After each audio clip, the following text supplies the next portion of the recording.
வணக்கம் நண்பர்களே, நான் உங்கள் சுவாமி ஸ்ரீ லக்ஷ்மணா ஜோதிட ஆராய்ச்சி மையம். நம்ம யோகங்களை பற்றி நேற்று 27 யோகங்களை பற்றி சொன்னேன்.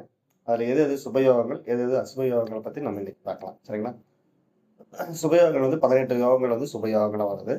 அது என்னென்னு பார்த்தீங்கன்னா, விருதி, ஆயுஷ்மான், சௌபாக்கியம், சோபனம், சுகர்மம், திருதி, விருத்தி, குருவம், தர்ஷனம், சித்தி, வரியான், சிவம், சித்தம், சாத்தியம், சுபம், சுப்புரம், பிரம்மம், ஐந்திரம்.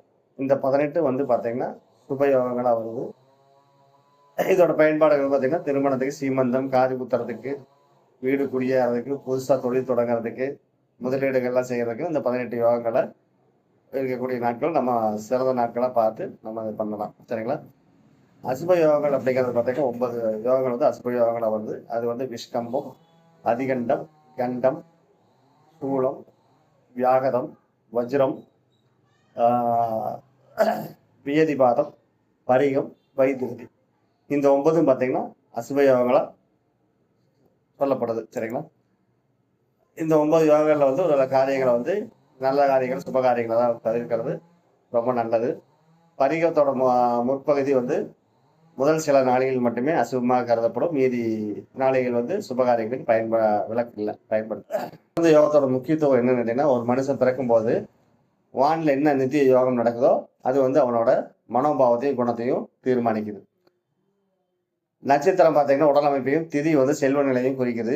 யோகம் ஒரு மனிதனோட செயல்பாட்டு திறனை குறிக்கக்கூடிய அமைப்பு யோகத்துக்கு உண்டு. அசுப யோகத்தில் பிறந்தவங்க பார்த்தீங்கன்னா தங்களுக்கு வாழ்நாள் முழுவதும் தடைகள் இருக்கும் என்று பயப்பட தேவையில்லை. சரிங்களா? பயப்பட அவசியம் இல்லை. எல்லாத்துலேயும் தடை இருக்கும் நம்ம நினைச்சு அதை பற்றி கவலைப்பட வேண்டிய அவசியம் இல்லை. அவர்கள் முறையா குலதெய்வத்தை போய் சரியான முறையில் குலதெய்வத்தை வழிபாடு பண்ணி தங்களுக்குரிய யோக அதிபதிக்குரிய கிரகத்துக்கு பரிகாரம் செய்யறதுனாலையும் அவங்க அந்த தடைகள் எல்லாம் விலக்கி உலக சாதனையாளராக கூட மாறலாம். சரிங்களா? அந்த அளவுக்கு வேலை செய்யும். அந்த யோகத்தோட தன்மை வேலை செய்யும். ஸோ அசுப யோகத்தில் நம்ம பிறந்துட்டோம் அப்படின்னு சொல்லி நம்ம யாரும் கவலைப்பட வேண்டிய அவசியம் இல்லை. சரிங்களா? ஸோ நம்ம குலதெய்வத்தையும் அதுக்குண்டான யோகத்துக்கு உண்டான கிரகத்தையும் நம்ம முறையாக வழிபாடு பண்ணாலே போதும். நம்ம பெரிய லெவலில் வரலாம் அப்படிங்கிறது உறுதியாக சொல்லலாம். சரிங்களா? உங்களுக்கு பயனுள்ளதாக இருந்ததுன்னா லைக் பண்ணுங்கள், ஷேர் பண்ணுங்கள், சப்ஸ்கிரைப் பண்ணிக்கோங்க. அடுத்தடுத்து உங்களுக்கு தகவல்கள் நேரடியாக வந்துட்டு இருக்கும்.